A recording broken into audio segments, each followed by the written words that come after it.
Hersom Acorn Newspapers, publishers of the Greenwich Post, New Canaan Advertiser, the Darien Times, the Ridgefield Press, the Weston Forum, the Wilton Bulletin, the Reading Pilot, the Lewisboro Ledger, the Monroe Courier, the Eastern Courier, the Trumbull Times, Fairfield Sun, Shelton Herald, the Stratford Star, the Milford Mirror, and the Valley Gazette. This is the HAN Network, the leader in local news, sports, arts, and entertainment in southwestern Connecticut.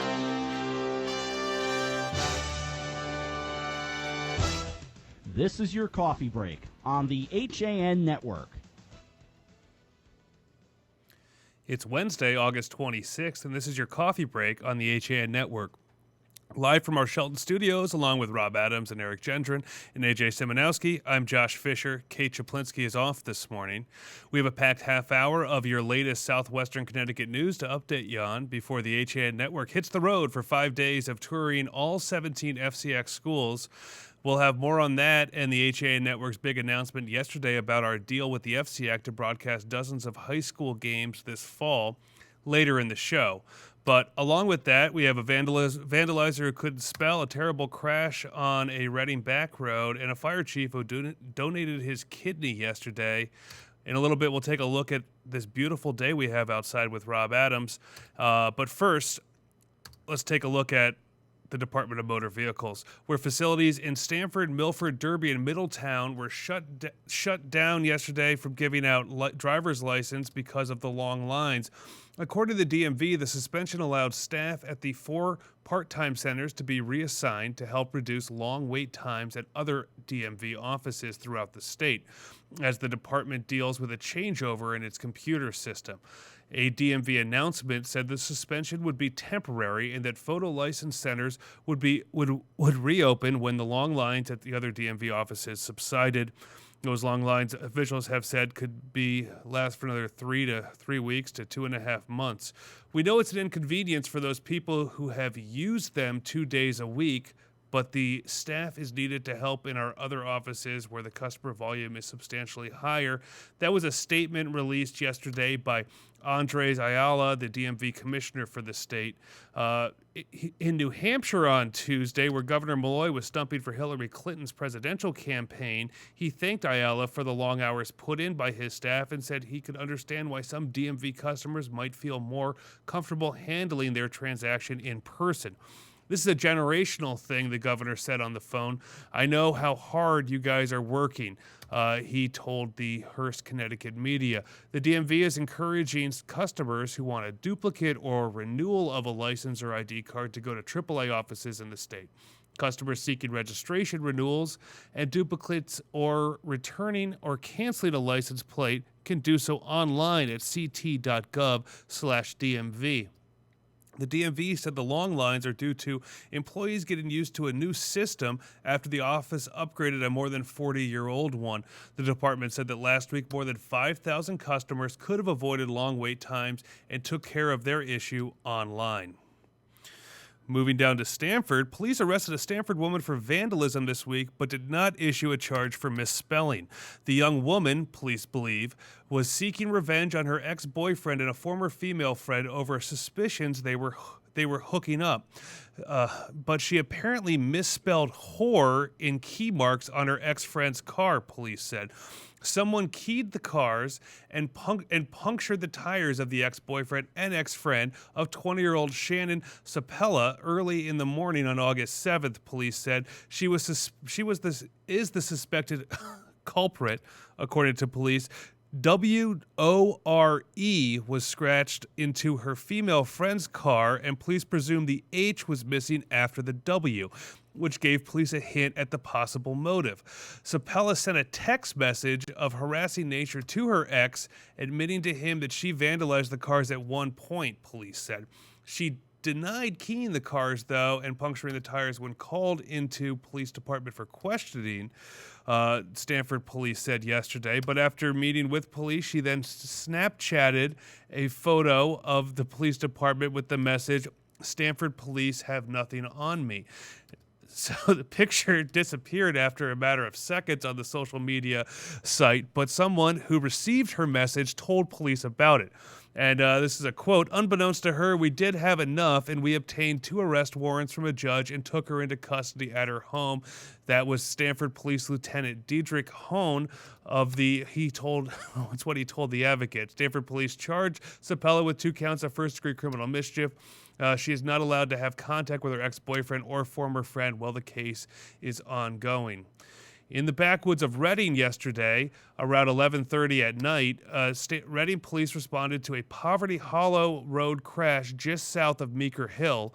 It was a one-car motor vehicle crash. You can see that image we have up if you're watching us on HAN.network. It was a minivan registered out of Newtown, was traveling south on Poverty Hollow Road when the driver lost control, stuck a guardrail, went airborne over the guardrail, and rolled down an embankment and onto the river. The car's occupants were transported to the Danbury Hospital emergency room with apparent non-life-threatening injuries. You can see more on this at readingpilot.com. That is one of the more beautiful back roads, I think, in all of Connecticut, but I've driven down there many times, and it's just this gorgeous little brook and river runs along Poverty Hollow. You can see where that car went down, but it is narrow and dangerous. Yeah, it sounds like it. I've never been down in that area, but you know how much I love to drive, and that sounds like a great drive down. You should check it out. Yeah, Poverty Hollow will kind of connect you to Easton, and it goes through Reading. It's right off of just parallel to Black Rock Turnpike, which is Route 58. Yeah, you go down a road there right by the Episcopal Church. Nice. There at the end of Cross Hill Road. Or Crossroad, I believe, and that leads you right into Newtown. Oh, I know where you're talking about. Yeah, I know that area. Sure, it's a gorgeous little back way to get into Easton or Newtown if you're ever headed that I'll have way. to try So that next sometime. time you do a game up at Barlow, you can check hopefully we that will. out. Hopefully we will. Rob, well, we have you. Beautiful day. It was steamy yesterday. We were, of course, inside the lovely Norwalk Inn all day long. We were steamy there as well. And thanks to everybody at the Norwalk Inn. They were very responsive to everything we needed. But a little steamy there, a little steamy outside. When I walked out, boy, what a steamy day it was for sure. But a beautiful day today. Was outside just a moment ago.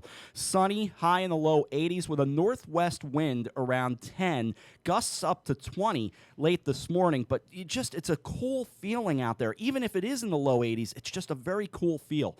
Mostly clear tonight, low 61, becoming partly cloudy with a northwest wind 5 to 10 for Thursday, I beg your pardon. 81 the high with a northwest wind 5 to 10, 58 for the low with some clouds, and looks like it'll be largely clear, but some clouds. 58, as I said, for the low. To Friday, 79 and sunny, 63 the low for Friday night, extending it into the weekend. 83 and sunny Saturday, 84 and sunny on Sunday. Right now, we've got 72 in Ridgefield, 72 in Shelton, and Darien takes a jump up to 77 as I throw it back over to Josh here on your coffee break. Thanks. Sounds like a great day to be down there at Weed Beach in Darien. Yeah, sure Rob, does. Enjoying that breeze. Since we got started a little bit late, we'll do a couple more stories before taking a break and coming back. Of course, we got Don's history report. We have Jim Cameron today, and we're going to take a look back at what we were doing in Norwalk yesterday. But a Bridgeport man was arrested for yelling obscenities at the Trumbull Mall over the weekend. The Trumbull Times reported yesterday. 42-year-old Travis Andrews was charged with possession and use of narcotics, refusal to be fingerprinted, criminal mischief in the second degree, interference with the duties of an officer, and breach of peace at the Westfield Trumbull Mall at 9:30 p.m. on Sunday. Police said that Andrews was reported to be intoxicated near the bathroom of Panera Bread, where he was shouting obscenities. Mall security called Trumbull police when Anderson wouldn't give them his address and didn't have personal identification on him. According to reports, Andrews is partially deaf and said he just wanted a ride home. Police eventually identified him and discovered that there were 2 warrants out for his arrest from Rocky Hill. Trumbull police arrested him and put him in the back of a cruiser where police said he began to become violent, yelling at the arrested officers and kicking the car's safety partition until it was broken down. The officer went to further restrain the passenger and noticed that Andrews was bleeding. EMS officials were called. Andrews continued to be uncooperative, the report said, and a check back of his body found that a broken glass pipe had cut him and caused the bleeding. The pipe later tested positive for crack cocaine, which Andrews admitted to smoking earlier in the day, police said. He was charged with possession and use of narcotics because of the pipe and for breach of peace for the disturbance in the mall, as well as being uncooperative with responding medics. Andrews was held on a $15,000 bond and brought to court the next day. A New Canaan man last week was arrested after he didn't want the party to end. Fernando Renando of Richmond Hill Road wanted to continue partying while someone else did not, according to New Canaan Police Lieutenant Jason Ferraro. After police responded about the complaints, Redondo punched walls and a flat-screen television in his home. Police said he was charged with disorderly conduct and has an August 24th court date. We're now going to take a step out as we continue this Wednesday one-camera shoot of Coffee Break with Kate away, but we'll all be in Bridgeport later today. We're going to talk about that when we come back, along with taking a look back at history with Don Eng. And you were wondering about the history of the George Washington Bridge. Jim Cameron's going to fill you in on that a little bit later. You're watching Coffee Break on the HAN Network. History with Don Eng. Have no fear. Hersom Acorn's Fast Frights movie contest is here. Can your film make the cut? Submit your original 3-minute horror movie today. Visit fastfrights.com for more details.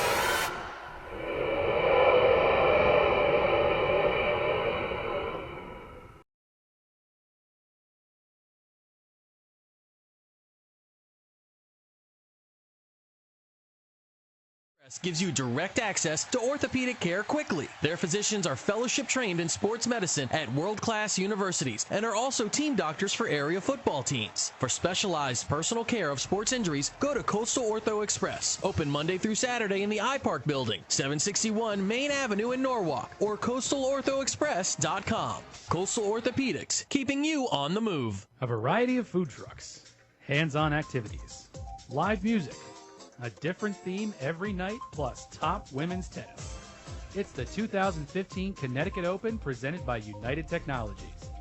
Be there as some of the world's best competed at the largest pro tennis event in New England.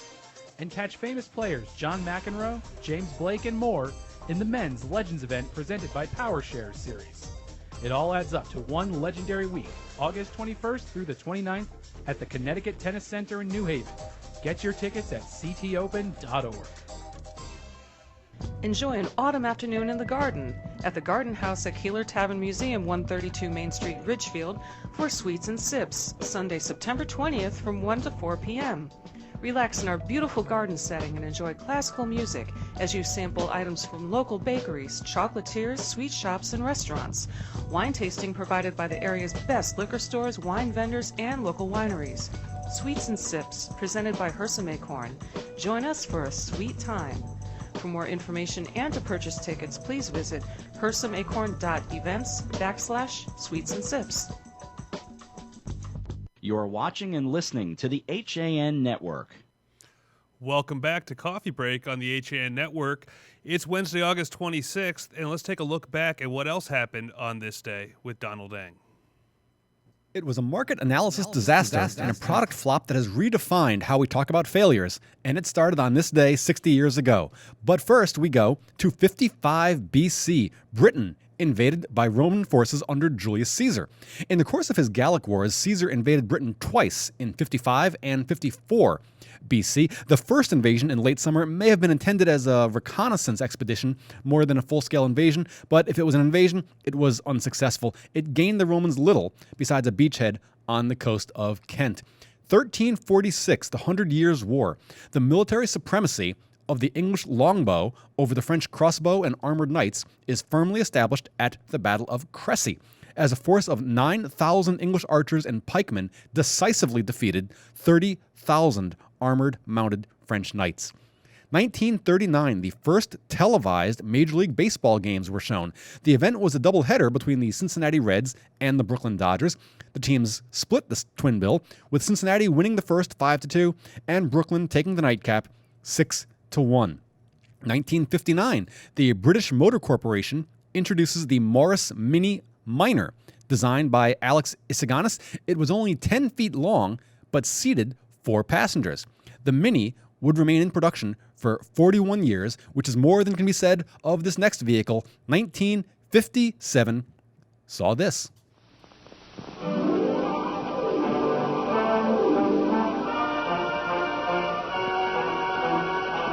They'll know you've arrived when you drive up in the 1958 Edsel, the car that's truly new from nameplate to tail light. And on this date in 1957, the first Edsel, made by the Ford Motor Company, rolls off the assembly line, intended to be fitted into a model lineup gap above Ford, but below Mercury. The cars never sold well. Buyers had been promised a revolutionary vehicle, but Edsels shared much of their underpinnings with other Fords, albeit at a much higher price. Edsel was canceled after just 3 years and a loss to the company of an inflation-adjusted $2.8 billion. And now you know why, when a product flops big time, it's an Edsel. That's your look back in history, and I'm Donald Ing. 2 Ridgefield sports fields that were vandalized with ruts cut into the lawn by vehicles driving in circles over them have been repaired just in time for the new school year. School began on Tuesday in Ridgefield for kindergartners through 9th graders, and today it'll start for high school sophomores, juniors, and seniors. The fields at East Ridge Middle School and at Shadow Lake were ready yesterday. The field cost repairs were $2,800 to cover with topsoil and reseed with grass. The more expensive way to fix the fields would have been to strip the damaged areas and replace it with sod. The town took the cheap way out, Schneider said. They can be played on. We had to make it safe and playable for the kids going onto the fields. Resodding was estimated to cost as much as $20,000 per field. The police department, meanwhile, continues its investigation into the vandalism cases in Ridgefield, which happened during July and August. There is a warrant out for arrest in the East Ridge case, police said. Anyone with information is asked to call the police at 203-431-2345, which is the Ridgefield Police Department's anonymous tip line. If you want to use your name, you could call 203-438-6531. There are plenty of prayers and salutes on Fire Battalion Chief Ron Wetmore's Facebook page yesterday and today. That was the day yesterday when he underwent surgery to donate one of his kidneys to a man he hardly knows. Wetmore, who underwent the surgery on Tuesday morning, is in recovery and doing well, a friend reported about 11 a.m. yesterday morning. I never thought that I could be a living donor, Wetmore said in an email the night before his surgery. He said he was always a donor on his driver's license, but you will never know if you will be able to help someone, he said. Wetmore was checking his phone one day when Sally McVeigh McCartan, someone he knew from high school, posted a message that a friend of hers from her Hamden high school years, George Drulliman, needed a kidney. McCartan had already donated one of her own kidneys to a friend, and she's a big believer in living donors and their ability to save someone's life. McCartan said she, Wetmore, and Drulliman were all part of the Hamden high school hockey family. Wetmore's a little younger than she, and Drelliman is a little older, so while the two men may only have known each other in passing, they were part of a tight-knit group of hockey players and parents. Wetmore is known for helping others. In addition to being a city firefighter, he was a leader in an effort to build a playground on Gulf Street in honor of a Newtown victim. McCartan said yesterday that Wetmore was out of surgery and doing well. She recalled that when she donated a kidney to her friend, who plans to visit Wetmore with her in the next day or two, that she was home within a couple of days. She said Drelliman's recovery will likely be a little bit longer than Wetmore's. You can read more about this story at milfordmere.com. Taking a look at some big sporting news, Rob. Is the dream of turning Trumbull High's McDougal Stadium into more of a destination stop for Eagle fans is one step closer to becoming a reality. This according to Bill Bloxham of the Trumbull Times, who reports that the Trumbull Touchdown Club is hoping to unveil its new virtual scoreboard this fall. A 4x12-foot video display provides an opportunity to show starting lineups, and pictures on Senior Day and any still shots. It also can be utilized for running advertisements. It has an automation feature that will run quickly, simulates action, whether it be a football, soccer, track, or lacrosse, anything you want. That according to Jeff Alderman, vice president of the Touchdown Club in Trumbull. There's room for 6 standalone ads on the scoreboard. You can read more about that at TrumbleTimes.com, Rob, as we see more and more FCAC schools get into that those live video scoreboards. Absolutely, and I keep waiting for Greenwich to do it. Obviously, Darien and New Canaan have both already done it. Now you've got Trumbull doing it. I would think Greenwich would be next, with a few others not far behind. Let's hope Boyle gets a nice new stadium too. If we got to go back there for the FCAC championship, I hope this year. so. I love Boyle. I love Boyle too, but that stadium, it's like if the Cubs can put up a new, a new scoreboard, I think Boyle Stadium can put up a new scoreboard too. Remember, we break the scoreboard every time. No, that's just a joke. Yeah. We have nothing to do with it, but there's been talk that some of the technology sometimes impacts it, and of course that's not true. While I have you, how's the weather look? Weather looks great as we look outside. It's an absolutely gorgeous, stunning day this Wednesday. We've got a sunny day. 82 will be the high, mostly clear night. 61 for the low. Sunny and 80 for tomorrow. Mostly clear, low around 60. Sunny and 70, upper 70s rather, for Friday, and a mostly clear Friday night with the low in the mid 60s. So perfectly good days to be driving around and meeting good people in the FCAC. As we're going to start, and we're going to talk about that in a little bit, but before we get to our FCAC news and the talk of our FCAC road trip, let's take a look at home ownership here in Connecticut. The proportion of homeowners compared to renters in Connecticut has grown since 1970, though that growth stalled after 1990. This according to a study by the Connecticut Mirror out today. Though Connecticut is often thought of as among the most suburban of states, the trend is not entirely a suburban one. Looking at urban areas did not reveal any specific trend, according to the Mirror. Hartford and Bridgeport increased their owner-occupied percentage by a few points over the past few decades, while towns such as New London and New Haven decreased by a few points. Wyndham became a renter-majority municipality after 2000, and the rural town of Canaan was up 16%, and the suburb of Hamden was up 10%. They saw the largest increase in renter-occupied homes in the state. On the other end of the spectrum, Griswold, Woodbury, and Ashford all saw the proportion of owner-occupied homes increase by 12 percentage points between 1970 and 2010. Looking at the changes in homeownership in some of our southwestern Connecticut towns and cities between 1970 and 2010, Derby and Newtown have some of the largest increases. Derby's up 6% since 1970 to 60%, and Newtown is up 5%, growing from 85% to 90%. Trumbull had one of the largest decreases in homeownership over the 40-year study, falling 6% from 94% in 1970 to 88% in 2010. Also, Weston was up 4% from 89 to 93%. Neighboring Westport was up 3% from 82 to 85%. Stamford was also up 3% from 52 to 55%. New Canaan is up 77 to 79%. Norwalk was up from 61 to 62%. Reading was up from 83% to 84%, while neighboring Ridgefield was down from 85% to 84%. Greenwich was down 2%, falling to 69% in 1970 to 67% in 2010. Milford was also down to 1 percentage point from 77% to 76%. Darien stayed level at 85%, as did Fairfield at 82%. Now let's take a look, Eric and Rob and AJ, at the HAN network, formerly known as the Hearst and Acorn Newspapers, announced an official broadcasting partnership with the Fairfield County Interscholastic Athletic Conference, known as the FCAC, on Tuesday afternoon at the Norwalk Inn. The partnership extends through the spring of 2018, with HAN replacing MSG Varsity, which is an arm of Cablevision. The deal will put at least 30 regular season football, boys and girls, soccer, and field hockey contests in live streaming video on HAN.network, FCAC.net, and HAN's 18 local news websites. Let's take a look now, Eric, at some highlights from yesterday's press conference. So today is obviously a very important day for Hearst and Acorn Newspapers, now the HAN network. The evolution of our company from a legacy media firm into a new media firm really does, in fact, begin today.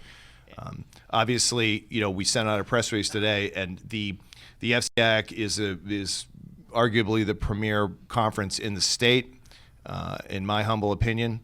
The relationship that we intend to continue with the FCAC is one of furthering their mission for their focus on the safety and of their student athletes, as well as the competitive athletic experience of those student athletes. Absolutely, John. There's a multitude of advertising and marketing opportunities on these broadcasts. Also, I'd like to speak to the fact that in addition to what we will be doing and we will be broadcasting with our team, we are actively looking to work with the schools that have broadcast programs that are ready to actually start streaming their own content. We envision a large amount of games being broadcast not necessarily by HAN Network, but by the individual schools, and we expect to aggregate that content into one large channel under FCAC.net and HAN Network.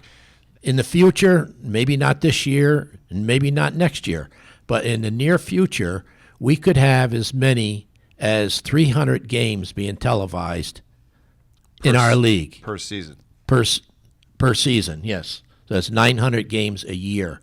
Any advertiser that doesn't jump on that is crazy, because the amount of exposure that they get from something that can be viewed over and over and over again, because all of these games that are going to be streamed live will also be archived. Really is what's so great about this, because family members, parents, if they're away on a business trip, or grandparents who live on the West Coast, or people who are overseas, they can see a live viewing of what they're missing with their grandson or their granddaughter, or whoever it is. We will use the power of our newspapers, obviously, to promote this in all of our markets. We will use our websites. We've got, we have 104,000 print readers a week. We have 1.1 million uniques a month on our websites. 56,000 Twitter followers. We're gonna pound our chest about this to get the word out there. We're also doing a bus tour starting tomorrow, which we're going to visit all 17 FCX schools. It's a mobile studio. We're going to set up. We're going to videotape varsity coaches, varsity captains, cheerleaders.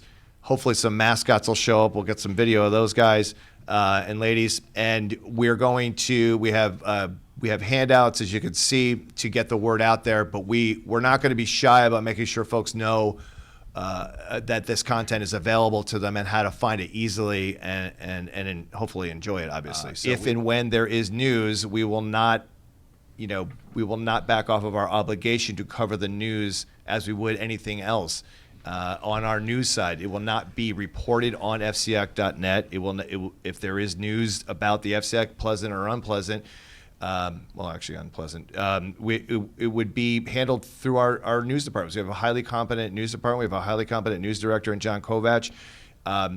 We know the difference between what we're doing here with the FCAC and how to report the news, and we will be very vigilant about that. That Hersom Acorn made a very serious and significant investment in the league to be sitting where we're sitting now. So the league is being monetized immediately with this relationship. So, there should be no ambiguity about this. The risk is really on HAN Network's side to make this work. So we were not given some sort of hall pass to be involved in this. This was a very, very strategic investment on behalf of myself and my partner Tom Nash to go ahead and invest in the league. Well, thank you again, and thank you for attending. And we hope that we all have a successful year this year. Celebrate HAN's new partnership with the FCAC. HAN's broadcasting team, that's us, guys, will start a road trip through the county, visiting all 17 FCAC member schools. We're going to start today at Bridgeport Central High School, and then that'll be the only one today, and then it starts getting hardcore after that, as on Thursday we're going to be at Trumbull High School, St. Joe's, then Fairfield Ward, and then followed by, we'll wrap up the day at John Kovach's Fairfield Ludlow High School. On Friday, we're going to start the day in Darien, and then we're going to go to all 3 Stanford schools, Stanford High, then West Hill, then finish the day up at Trinity Catholic. The road trip resumes on Monday, August 31st at Norwalk High School. Then we'll be at Brian McMahon, Staples in Westport, and we'll finish the day up in Wilton. The trip winds down on Tuesday at Danbury High School, where we'll start the day in Danbury. That's the biggest trip of the day. Rob, you're a road man. You know that. That'll be a long trip. Yeah, go from Danbury to Ridgefield to New Canaan to Greenwich. So that's basically one end of the county to the other.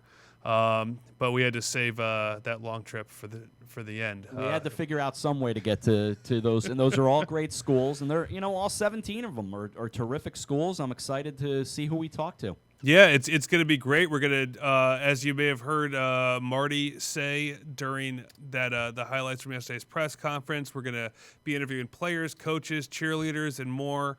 Not just football too. It's all as many of the fall sports team captains and coaches as we can get. And HAN's deal with the FCAC does not involve just covering football. We're going to be, which is exciting. We're going to be doing a couple field hockey games, some boys and girls soccer, Rob. And I know you've already got interest since I know most of us here are not field hockey experts. Right. Certainly, we've been reaching out to maybe find an analyst or two to step in on those games. Yeah, without a doubt. Chris Irway and I are going to call the football side. Chris Canlin will be along as well. We'll get some folks down the sideline also. But and not to say we're trying to keep anybody away from joining us for football broadcasts, but we could really use some help, and that's a chance for an opportunity for some people to shine as soccer analysts and field hockey analysts. So it's really a great opportunity. I think it is. It's going to be a great opportunity for not only for the HAN network, but for the FCAC and for these schools and for their parents and grandparents. They've been listening to you call games on the air, Rob, from all over the world. Right. Whether it be from France or on an airplane flying somewhere over the Rockies, New Zealand. Yeah, it's pretty neat. Antigua, didn't we have someone? I think so. For the FCAC baseball championship. Right. So this will just be another way. Katapi, which is the platform we're using to broadcast these in video on, is very neat because it automatically reads how well your phone or tablet or computer is downloading that data and those images and adjusts the level of the broadcast. So you can see it from HD if you got a really good connection all the way down to, your like SD 360p view. So yeah, it's going to be great. It'll be definitely great. And we're looking forward to it. Those interviews we're doing today and tomorrow and Friday and Monday and Tuesday, we're going to record those. We're going to maybe try to hop on, do some live things depending on how good our service is, where we are, and how our time goes. But they'll also then be used on future Nutmeg Sports, which airs every day or Monday through Wednesday from 2 to 3. I think the important thing for the next couple of days for folks is to keep an eye on Twitter and keep an eye on our HAN Network CT Twitter feed and I know you're as good as anyone at keeping that updated. I try to do that as well. Mm-hmm. We'll let people know if we go live from any of these schools. So. Certainly. You could always check us out. HAN Network CT is our Twitter handle, and as Marty mentioned in there, our company, we have over 56,000 Twitter followers throughout our company. We're going to certainly leverage that to make sure that we get a lot of people out there knowing what we are doing. Couple of notes before I know we got to go to break. September 11th is the first actual broadcast. Right. It's an out-of-conference, out-of-state broadcast because we do cover, as the Lewisboro Ledger logo's right over your shoulder, we cover John Jay High School, so we will cover John Jay and Yorktown High School in New York State. And then the following Friday, New Canaan and Ridgefield is our first FCAC football game. That's great, and we'll be at Ridgefield High School all afternoon to celebrate that. Our FCAC game days begin. Anytime we're doing an FCAC game on a Friday or Saturday, we'll be at that school on Friday all day long. You can, we hope, talk with some of the kids and get everyone excited and help promote this new endeavor. It's about 35 minutes after the hour right now. We're running a little behind, but that's just because Kate's not on vacation. She's just off this morning. We got a couple more things to get to, such as passing of a well-known man in Darien, and Darien resident Jim Cameron will fill you in on some history about the George Washington Bridge when we come back after this. It's Lots of Characters, specializing in children's birthday parties with your child's favorite characters. When you want to party hardy, when you need to celebrate, call us, we won't be late. We help create lasting memories for you and your child on their special day. Call us at 203-590-1791 or visit our website at lotsofcharacters.org for more information and to see our party packages. Lots of Characters, 203-590-1791 or online at lotsofcharacters.org. Located in the heart of picturesque downtown Ridgefield at 13 Governor Street, Colby's is the area's premier retailer for blinds, shades, shutters, and draperies, and is one of the select few Hunter Douglas Gallery dealers. A family-owned and operated company, Colby's experienced staff will work with you in choosing the best treatments for your home or office and offer free measuring and expert installation. Colby's also carries an extensive line of decorative fabrics including Schumacher, Durley, Tebow, and more. Or browse over 400 books in our wallpaper library from famous designers such as Stroheim, Schumacher, Ralph Lauren, Tebow, and York. Take advantage of our Fashion in Motion savings event with savings and rebates on Hunter Douglas shades with PowerRise technology. Colby's of Ridgefield. We are committed to your complete satisfaction. 203-438-8531. Now you can keep up with what's happening in Darien with the convenience of the Darien Times Online. Your choice. Print or digital subscription for just $45 a year. Or get the print and digital bundle for just $10 more, $55 a year. To subscribe to the Darien Times, go to hersumsecure.com/CIRC or call the circulation department at 203-894-3388. The Darien Times, now in print and online. Don't miss a single issue. Subscribe today. This is the HAN Network. Before we get to today's edition of Coffee Break, I just want to take a point out that yesterday funeral services were held yesterday for William Bill Flanagan, a longtime active volunteer in Darien government and Republican politics. He died last week, the Darien Times reported yesterday. Born and raised in South Orange, New Jersey, and Mr. Flanagan he enlisted in the U.S. Navy just before he graduated from Columbia High School in Maplewood, New Jersey, and he was assigned to the 144th Naval Construction Battalion Advanced Base Construction Depot in Guam. He attended Navy Officer Training School at the University of Mississippi and was honorably discharged in June 1945. In 1949, Mr. Flanagan got his bachelor's degree in history from Brown University and then later got a Juris Doctorate from Rutgers Law School. He was a member of the bar in New Jersey and New York. He started his legal career as a litigator in Newark, New Jersey, before working for the ITT Corporation for 30 years as an international corporate transactions attorney and moving to Darien. He retired from ITT in 1987 and worked as an attorney for Walsh Construction Company in Trumbull. Mr. Flanagan served the town of Darien for more than 12 years on the Representative Town Meeting, the Monuments and Ceremonies Commission, and as chairman of the town's Planning and Zoning Commission. An active Republican in Darien, Mr. Flanagan was a proud veteran who recently served as the town's Memorial Day Parade Grand Marshal. On a personal note, during my time as editor of the Darien Times, I got to know Mr. Flanagan rather well as he regularly stopped by our office on Corbin Drive to chat about the latest issues around town. He truly loved the town of Darien and was proud to be an important resident there. Mr. Flanagan was predeceased by two wives. He is survived by 4 children and 5 grandchildren. Bill Flanagan, dead at 89. Sticking in Darien right now, we're going to go to a vocal Darien resident, and our transportation correspondent, Jim Cameron. This is from deep in the archives, Rob, because this was prompted by Bridgegate, as you remember, but I still think is rather interesting. I do too, and the GWB is, of course, such a legendary, bridge to begin with. Is. So I think this is fascinating. So we hope you enjoy this, and we're going to let Jim take us out. So for Eric, Rob, and AJ, I'm Josh Fisher. We will see you tomorrow from somewhere in Fairfield County. We've heard a lot about the George Washington Bridge in recent months. The scandal over who ordered closure of approach lanes to the Fort Lee tolls only underscores how crucial this bridge is to the entire region, all of which got me thinking about the George Washington Bridge and its history. I'm Jim Cameron for Talking Transportation, commentary and analysis on getting around in the tri-state region. Surprisingly, the George Washington Bridge was not the first bridge designed to cross the Hudson River.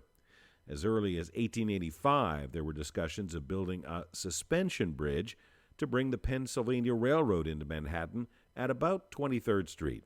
A later design in the 1920s foresaw a double-deck, 16-lane-wide roadway with 12 tracks for railroad trains on the lower level at about 57th Street. But it was in 1927 that work began on the George Washington Bridge much farther uptown at about 179th Street. The $75 million single-level bridge carrying 6 lanes of traffic opened in 1931 and was widened by 2 lanes in 1946. Originally, the bridge was going to be called the Bi-State Bridge, the Bridge of Prosperity, or the Gate of Paradise. But it was a campaign by school kids that ended up honoring our first president. The original designers had planned for the future, and in 1961, the lower-level, 6-lane Martha Washington Bridge opened to traffic, increasing total capacity by 75%. Because we usually approach the bridge from the east or the west, it's hard to appreciate its enormity until you're right on the structure. But from any angle, it is a beautiful bridge, showing its bare crisscross girders and bracing, which was originally designed to have been clad in concrete and granite. The George Washington Bridge is recognized by civil engineers and architects alike as one of the most beautiful in the world. In its first year of operation, the bridge carried 5 million vehicles. Last year, it carried 102 million. On opening day, the toll was 50 cents each way. Today, the one-way toll for cars, only collected going eastbound, ranges from $9 for Easy Pass off-peak to $13 in cash. But pedestrians can still walk across for free when the sidewalk is open. Those walkways, while affording a beautiful view of the city, also have a dark side, as the GWB was seen of a record 18 suicides and 43 attempts in 2012. On an average weekday, 17,000 bus passengers rely on the GWB's own bus terminal, built on top of the Trans-Manhattan Expressway, not the Cross Bronx, on the Manhattan side. From there, you can catch the A train or the 7th Avenue IRT, and that bus station is undergoing a $180 million renovation. The bridge itself is a living thing. It creaks and groans, it moves and sways, and it needs constant maintenance. In 2011, the Port Authority announced an 8-year, $1 billion project to replace the bridge's 529 vertical suspender wire ropes. In addition, lanes on the upper level are being closed at night to replace steel plates on the road surface, all of which means jobs and eventually higher tolls. Jim Cameron for Talking Transportation.